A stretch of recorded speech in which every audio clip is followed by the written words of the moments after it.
We moved to California in 2019 because of military orders. We were living on base housing when this all took place. My husband was due to be gone for a short op in a few days. We were laying in bed with the blinds open, so it wasn't completely dark. We heard our door squeak a little, then the sound of little feet against the floor. We thought one of our kids had woken up, so we turned the lamp on beside the bed, and nothing. Nobody was there. We go to the kids' rooms, and they were all asleep. We were a little freaked out, but we ignored it. My husband left a few days later for the op, and that's when shit hit the fan. Our first night alone, the kids and I were watching TV when all of a sudden the box of chips flew off the fridge. I told my kids that we probably left it too close to the edge. That night, after I tucked them in, I went to my room to watch Netflix. I got up to get something to drink, and I always check on them to make sure they're covered up. I snuck a peek into my daughter's room, and she's asleep, but her blanket was being moved off of her in an upward motion, like someone was lifting it. I flung her door open, and the blanket dropped. I thought I was going crazy. A few days passed with nothing. But then it started happening again. I was in my room at night and I started hearing crying, like deep, sad crying. I rushed into the hallway. Both kids were asleep. I didn't tell anyone because I'm sure I would have sounded certifiable. The next day, my kids were playing in my daughter's room. They came running out screaming, saying there was a girl in the closet. The girl screamed at my daughter to take her pigtails out or she'd cut them off. The little girl also called my daughter a little bitch. That same night, I let the kids sleep on the couch with me because they were so freaked out. I FaceTimed my cousin and she heard crying in the background. She asked if it was my kids. I said no and showed her they were asleep. The next day we went to the store. We came back home and there was muddy footprints leading to my bathroom and onto the shut toilet seat. They were not from my kids. Later, my son tells me Scary is the name they call the ghost. They said Scary wants her Uncle Sean, and that's why she's there. I freaked out. I called my husband, and people in his unit said they had similar stuff happen in base housing. It's all haunted. So my husband sent the chaplain to our house to bless it. He walked in and said the spirit was strong, and what he just did was going to make it mad. When my husband came home, we instantly looked for a new place. On the day we moved out, we had all of our stuff scattered while we packed. We happened to look over and saw a candle was lit. Neither one of us lit that thing. I'm glad we got out. It was the creepiest situation I've ever experienced.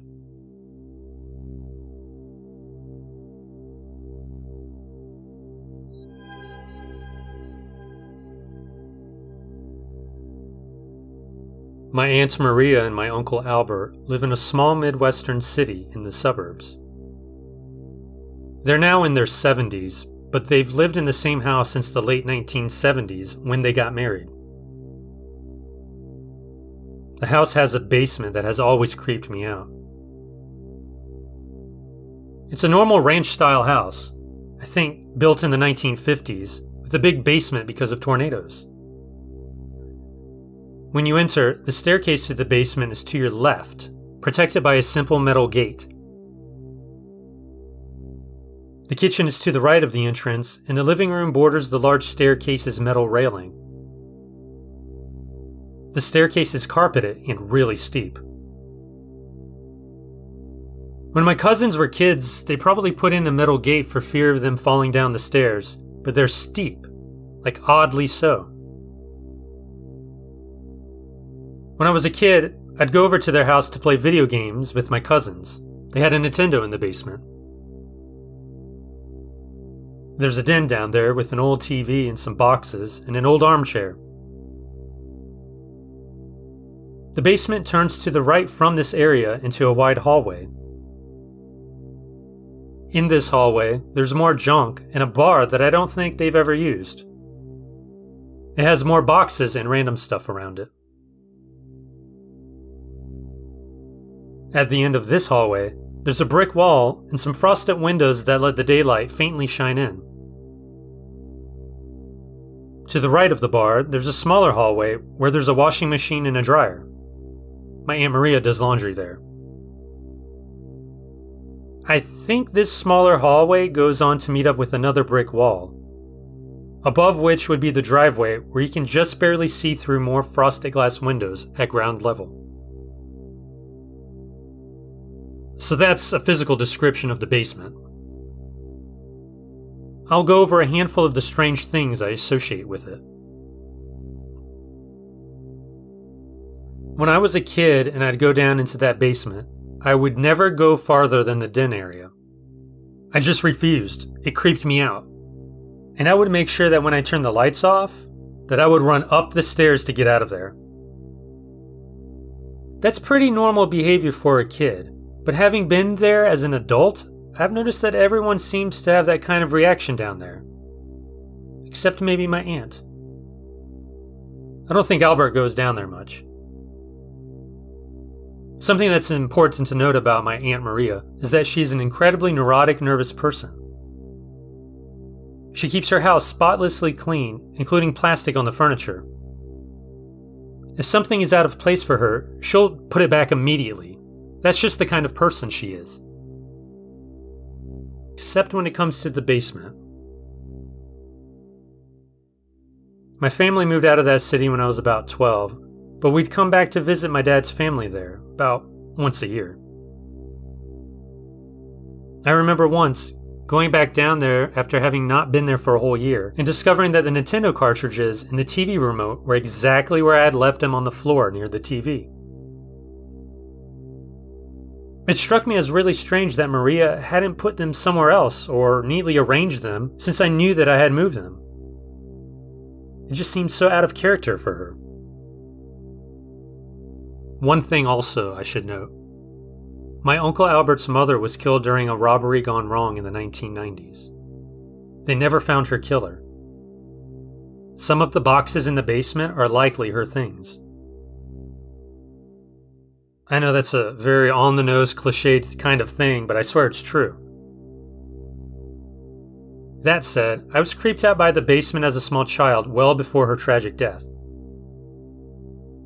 I'm not sure if there's a connection, it just seems like it could be important.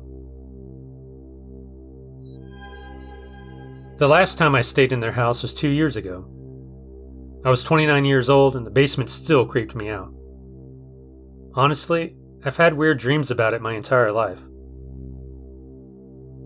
I have these dreams where I'm in their house and something wrong is emanating from the staircase that goes down there. I'm ignoring whatever it is, just trying to act normal, but I can feel it. So, this last time I stayed in their house, I was in my cousin Madison's room. She's an adult now, but they keep her room the same as it was when she was a teenager. I kept hearing this sound coming from the basement. This kind of low, roaring noise. Almost like trucks passing on a highway in the distance, except their house isn't anywhere near a highway. I couldn't sleep. Every time I'd start to fall asleep, I'd hear something. I ended up locking the bedroom door and sitting up all night. I felt silly about it in the morning, but I still avoided the basement for the remainder of my stay with them. 2 years have passed, and last month my Aunt Maria had some kind of nervous breakdown. She's currently hospitalized. My cousin said that his mom has been talking weirdly, not making sense. I bit my tongue and didn't ask him if she talked about the basement. I had a feeling he'd either say yes or get mad at me. We've never discussed it being haunted, but I'm sure he knows something is off.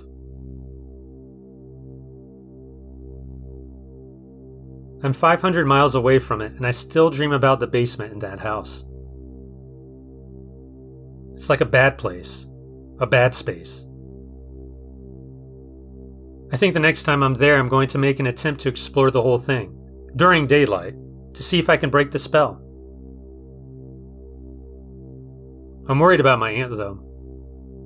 Living in a haunted house can't be good for your mental health. Equally concerning is the fact that I keep dreaming about this place. It's like it's in my head.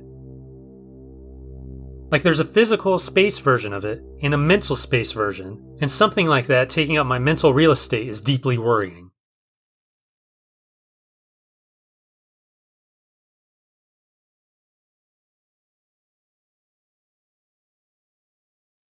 I'm a skeptic, but I'm not so arrogant to believe I have all the answers. There are still things that I can't explain. The creepiest, potentially paranormal thing that has happened to me took place in the winter of 2011. I was in college and had come home for winter break to spend time with family. For some additional context, my aunt and uncle lived around 30 minutes outside of town. They had a daughter, A, who was a few years younger than me, and two significantly younger children, K and T. My aunt and uncle were out of town for the night, so the kids were all alone with their older sister. Around 1:30 a.m., my mom received a pretty frantic phone call from A. She claimed that K had woken up several times, in tears, claiming that a monster scratched her. A had chalked it up to a nightmare the first few times, but the last time she lifted up K's pajamas to find large scratch marks.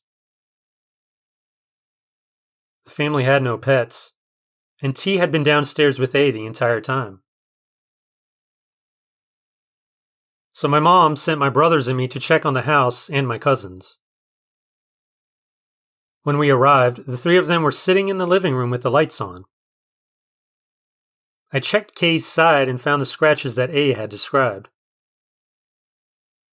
I wouldn't say they were too big to have been caused by K, but there were definitely scratches. My brothers and I then split up and made sure all the doors and windows to the house were locked before searching every room. We found nothing out of the ordinary and decided to group everyone up in the living room for the rest of the night. The kids were finally asleep, so we didn't want to move them for a 30-minute car ride in the middle of the night. Just as we settled in, my cell phone rang.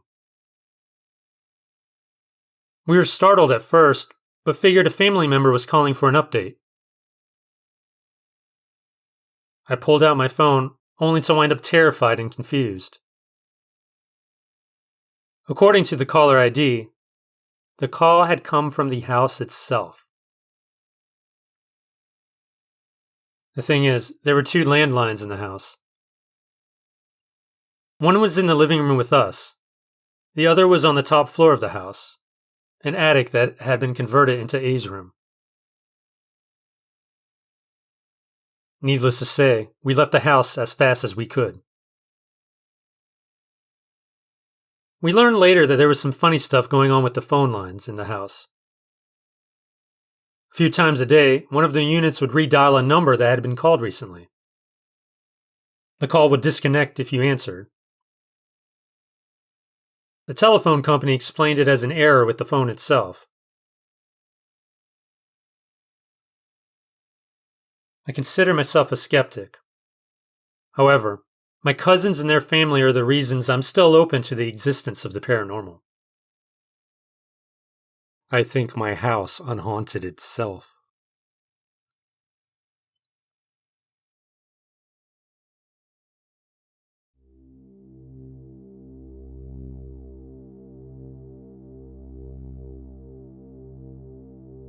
We moved into our current home almost 5 years ago. There were always little things that seemed odd to me, and it got to the point where I was so sure it was haunted I looked into the history of the house, but I didn't find anything. When we moved in, all the doors and windows had chimes. If they were opened, a chime would sound. The chimes seemed to happen a lot, but we have 3 dogs, and I guess I just assumed it was just my husband or one of my stepkids opening doors. At some point, a few months after we moved in, I was home alone, and it finally dawned on me that I was hearing the chimes. I couldn't figure out which door or window it was coming from. This continued when I was home alone or when my family was around, but no one was causing the chimes. Only I heard it. Eventually, I removed all the devices that caused the chimes because it was scaring me. We live in Florida, and the house is ranch style without an attic or a basement. That said, I kept hearing footsteps upstairs. It wasn't scampering of little rodent feet. If you've ever lived on the first floor of an apartment, you know what it sounds like to have someone walking across the room above you. That's exactly what it sounded like. There is absolutely no way anyone would stand up there, let alone walk. I did have my husband poke his head up there and check, but there wasn't anything, not even rodent droppings. The washer and dryer are in the garage, right next to the garage door. One day, I was cleaning the kitchen and went to throw the kitchen towel in the washer. I always keep my washer open if it's empty. So, I opened the garage door and tossed the towel in. I then decided to just do an entire load of laundry. My closet with the laundry basket is on the same wall as the washer, just on the opposite side. I grab the basket and go back to the garage, and the washer lid is closed. No way did throwing the little dish towel have enough force to knock it closed. Plus, I would have heard it slam because I was right there. Several times, I would start a load of laundry and then go to check if it was done, and the washer lid would be open. The washer would be full of sudsy water, but the lid would be open. My washer would not run or add any water with the lid open. Now, all of these things by themselves aren't too bad, but altogether, especially the footsteps, yeah, all of this had me freaked. I talked to my husband about it many times, but he never heard anything. He just didn't believe me. I told him that this is exactly what happens in every scary movie. No one believes the person experiencing everything until it's too late. About 8 to 10 months after we moved in and I've been telling hubby about the sounds, something finally happens to him. It was late at night. I was sitting on the sofa watching TV. Stepkids were with their mother, and hubby was in his video game room, which was on the back of the house. My husband comes into the living room and says, "Ha ha, very funny." I had no idea what he was talking about. He said I was outside his window tapping repeatedly on it. I was not.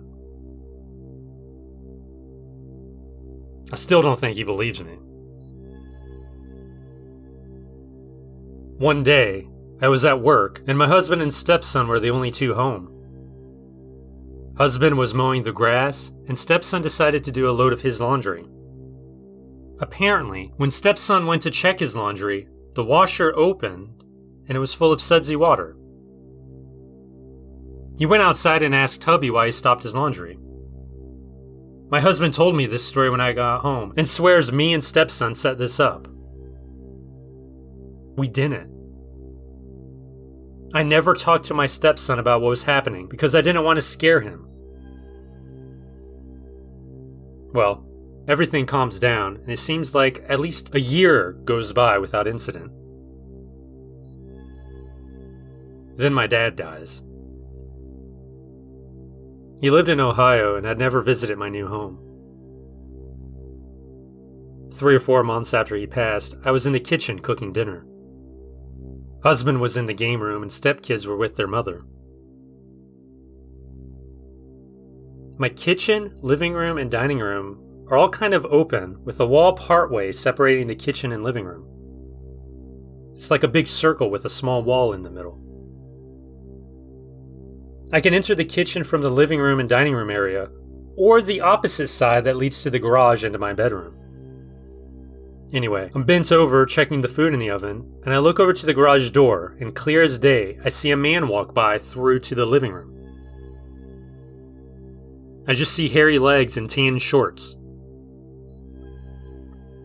I immediately know this isn't my husband. I walk back through the opposite side and look into the living room. No one's there. My dogs aren't fazed. They're just chilling on the sofa. I go into the back room to check on hubby, thinking maybe it was him.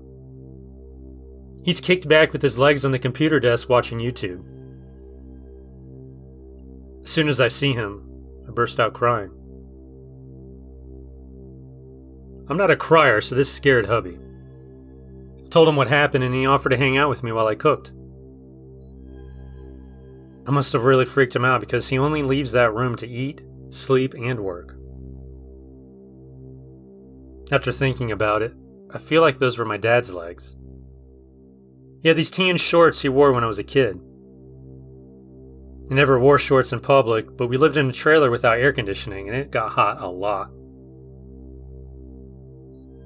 That happened about 2 years ago. Knock on wood, I haven't had any incidents since.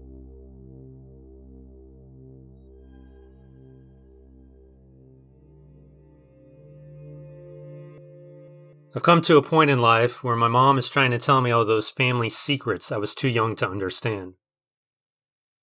Every weekend or so we have these long talks. It was a bit off-putting at first, but I eventually came to value the anecdotes and lessons she gave me. They had the feel of bedtime stories, really. Only the protagonists were now my family and people I knew. The implications of the events were very real. The effects ranged from anger, laughter, to nostalgia. Nostalgia. That's what I first felt when we talked about the old house.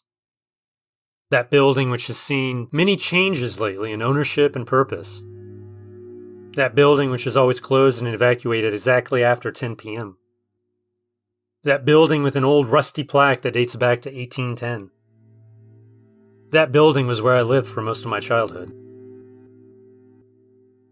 When I found out that many locals thought it a haunted place, I was confused. My days as a child roaming its halls and corridors, whose height was unlike any house I have ever seen, were quite normal and very fond to me. I had no memory whatsoever of anything paranormal taking place, not even the classic friend that was but a product of my imagination thing. Doubtful and sometimes mocking faces were the reaction to my uneventful experience. I just ignored the matter up until my mom brought it up at one of our talks. I asked my mom, "Did anything strange ever happen to you or my brothers?" Nothing ever happened to me.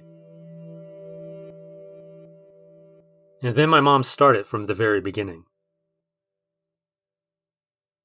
We arrived at the old house when I was about 6. Mom had truly struck a good deal. We would get to live in the ground floor of this massive, 2-storied beautiful house and pay a small rent if we agreed to help the cleaning lady with the first floor once a month. Maybe it was too good a deal to be true, actually. The owners didn't care to mention it, but others warned Mom of the danger. Hair being pulled by an invisible hand, footsteps on the upper floor, knocks on windows whose maker never showed up, stuff out of place, stuff like that. Those were boringly common tropes about haunted old places, and people love to talk even when they never visited the place themselves. So my mom decided to take the offer, although not without a certain degree of dread. As papers were being signed and furniture being moved, something happened. A neighbor, an old lady that had, as Mom vividly recalled, the habit of looking behind you when talking to you, said, "You'd best be mindful of the girl. She's a devilish one, no two ways about it." And then the neighbor told the tale of a little girl that was buried within one of the walls of the house. Apparently she had an accident, and, as a weird custom had it, she was made part of the building so as to make it stronger. As far-fetched as it seemed, my mom took note, perhaps out of fear for this crone-looking figure. My mom went to the building all by herself, directly to what would be our washing room. She faced the wall inside of which this girl was supposedly lying, and she said a prayer. She whispered straight to the white, now yellow, peeled-off surface. "We mean you no harm. We just want to live here like a true family, so please don't do anything to hurt us." After that, Mom left our fanciest platter with some candy in front of the decaying wall, as well as a couple of votive candles. Our very first days at the old house have disappeared in the mists of our memory. If anything scary ever happened, it would have had to be so minor that it was eclipsed by all the great times we had. My mom always kept the girls' platter full of candy and desserts. Whenever she bought or baked something sweet, a bit of it went to the platter. Who would have imagined that I had to share with a ghostly presence? And that seemed to be the end of the otherworldly chapter. But, as we reminisced about the important things that transpired at those 6 to 7 years we spent at the house, weird anecdotes started to come back to my mom's memory. Since the old house was quite large, it became sort of a hot spot for both my mom's and my big brother's friends. We would have these big, albeit chill, parties every month or so. On one occasion, my brother threw a party in his own living room. Yes, the building actually had an entirely separate and independent small wing. It was late at night. Dudes and gals were dancing to my brother's DJ skills, but then someone came near to talk to him. It was a friend of his, and he claimed to have seen a kid using the rusty creaking swing that was beyond my brother's place. He went to take a look from the window. The structure of the contraption could be barely made out. Indeed, the seat was moving to the constant creaks, but it was empty. My brother went out to the empty lot I used as a playground during the day. It was completely enclosed by tall, abandoned buildings, so at night, the place looked as dark as some beast's throat. He called out. No answer was made, and the creaking slowly halted. My brother decided to go look for me at Mom's wing, meaning the main wing of the house. Once inside, he told Mom that the empty lot was a dangerous place for a kid to play at during the night. She was weirded out. "Dear, your little brother has been sleeping in his room since your friends arrived." My brother couldn't believe it. Together they went to pay a visit to my room. I was asleep, snoring. And who was the kid my friend saw at the swing? I saw the thing moving on its own, I swear. Needless to say, the party moved to the main wing, away from that lot. So I asked my mom if she ever saw this kid. She said she didn't see anything at all. But she did start to remember the time an aunt of hers came to the old house while we were away. Now, the main entrance to the house has practically stayed as it was during my childhood. A big 2-piece black metal gate that was opened using a remote. Was how cars came to a narrow garden and then entered the garage. The gates had a metal netting at the bottom, and it reached low enough for anyone to clearly see the feet of people standing on either side. It's a pretty cool feature. As a kid, I liked to try and spot whoever dared to use the doorbell. This very doorbell was no doubt relentlessly pressed by one of Mom's aunts at a certain date. Apparently, she wanted to ask about a piece of gossip she heard. A pair of feet wearing kids' shoes greeted her through the netting some minutes in. "Hi, dear, is your mom home?" The voice of a little kid gave a sharp, "No!" "Well, would you mind letting me in? I'll wait for her. When is she coming back?" The person on the other end said that he didn't know. "I'm locked up. I'm all alone. My mother left me here and I can't get out." The woman felt pity for the child and decided to stay put until my mother came home. Soon my mom arrived in her old crimson Cherokee. She gave a honk when she saw her aunt, and they both entered the old house. My aunt asked her how she could leave her child like that, home alone. He was very sad. My mom suddenly stopped and frowned. "What are you talking about? He was with me all along." The trunk opened and there I was, playing with some toys. My grandaunt grabbed me by the hand and touched my face. She was getting more and more pale by the second. She started to babble, "It's you! It's really you! You are here!" We all went to the living room, but then I left to do something else. My mom told me that it took a couple of chocolates to get her aunt out of shock. These are the most prominent stories my mom told me. Many other things happened, but they were much more cliched and rather short. But, according to my mom and the friends who were involved, they did happen. And, as if that wasn't enough, you've got some facts. The old house has never again been used as a house. Only businesses have set up shop, but a lot of them have left rather quickly. Nowadays, there's a restaurant/bar. I've heard stories that point to something weird taking place. At 9 p.m., all the patrons are asked to leave, even during weekends. That's right. Keep in mind that most businesses of that kind make a lot of their profit during these crucial hours. A friend of the family had this evacuation happen to him, to which he asked why. One of the waiters told him that they all left the building after 10 because of the terrifying things that occurred after. Let's not forget that the house is at least 200 years old. A faded plaque at the front says that the building is meant to honor some local cavalry unit of the Revolutionary War. Frankly, I don't know what to think of all this.